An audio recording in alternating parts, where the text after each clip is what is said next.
G'day, Omar Abidi, Principal Loz Realty Estate Agents. Today's quick tip and point of discussion is for those vendors out there who are currently on the market, they've received an offer and they don't know whether it's the right offer to take or whether it's a good offer. Today I'll talk to you about how to identify whether it's a good offer and when the best offers normally occur during a marketing campaign. We'll start with the latter.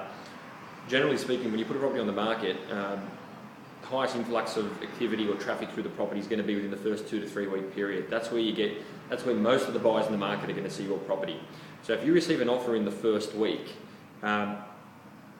sometimes vendors will say, well, I've received it, it's a little bit early, I've got plenty of time, plenty of buyers still to have a look at it, I'll just sit tight and see what happens. That could be a real big mistake if that's how you're going to base whether or not you take an offer.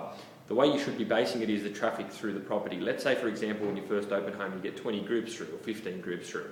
And out of the 15 groups, you get 2 or 3 offers. And the offers are at, say, 450,000. And you've got one maybe sitting at 470 or 480.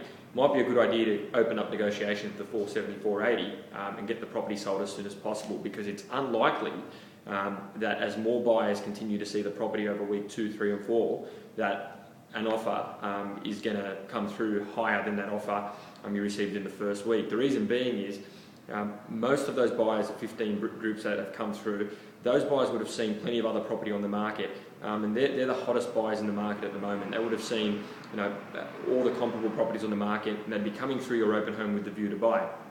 So therefore, they're going to give you the best indication as to where your property sits.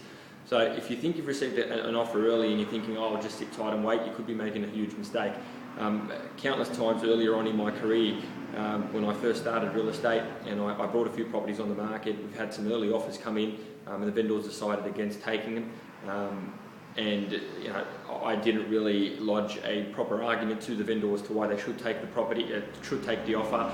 And 1 month or 2 months later, we've actually received offers below the offers we received in the first week. It happens a lot. So these days, I try to basically show the vendors where the highest rate of buyers are going to come in, where the offers are going to be at, and when they should consider it.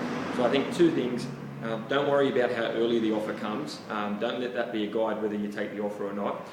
Worry about more the feedback, the buyers that have been through, what they're saying, and the quality and quantity of the buyers that have come through over the first week or 2. And also obviously go off the price range or the guide that the agent's given you or evaluation that you've undertaken before you come on the market. And if it's in excess of the valuation or right in the middle, may even be at the bottom, it's still something to consider, because if the rest of the market is below that offer that's currently there, you might not get a better offer 2 or 3 weeks down the track. So be very careful before you just reject offers because they've come too early. It's really important that you assess the market properly, or you and your agent assess the market properly before deciding whether to take the offer or not. I'm Omar Abid. Hope that helps. Have a good day. Cheers.